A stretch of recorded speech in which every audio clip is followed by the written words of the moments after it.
Oh, well, there's a story behind that. It's a domestic story. I hope you'll be pleased to hear it.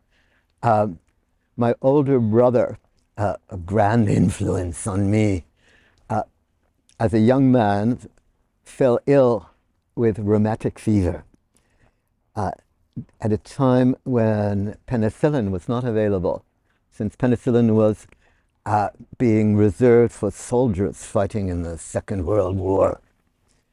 He was put to bed for a year, and an interested high school teacher brought books for him to study and read.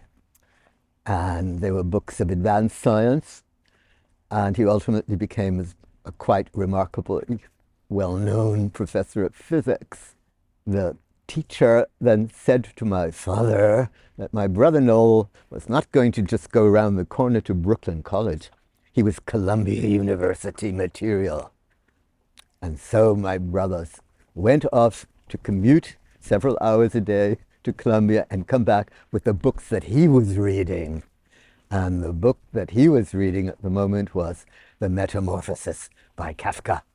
And since I sort of worshipped him, I began reading The Metamorphosis, didn't understand a whole lot of it, but greatly enjoyed the transformation of Gregor Samsa into a giant beetle of sorts.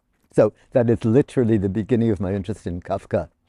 I then read him at university, read him seriously, and had to contradict the opinion of my very famous and thoughtful doctor father, Paul de Man, who considered Kafka to be an only mediocre writer.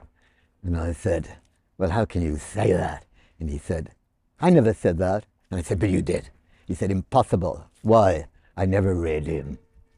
He said, well, at any rate, I was simply renewing my readings of Kafka recently because I'd been asked to do a record jacket text for someone who has written a couple of concerti made up mostly of noise. And Kafka had a very devoted and intense relation to the topic of noise. And so that came into play. He's had his run with so-called cultural studies in which elements of his cultural and literal environment are detected in his work.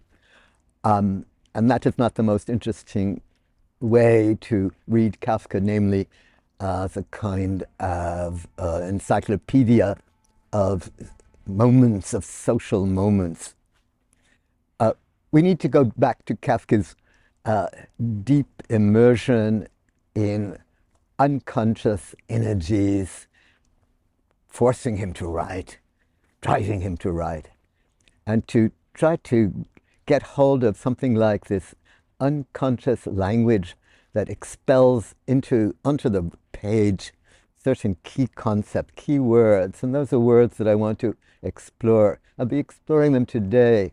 The importance of some curious key terms like pockets and scars, as these terms migrate from story to story with an increasing accumulation of significance.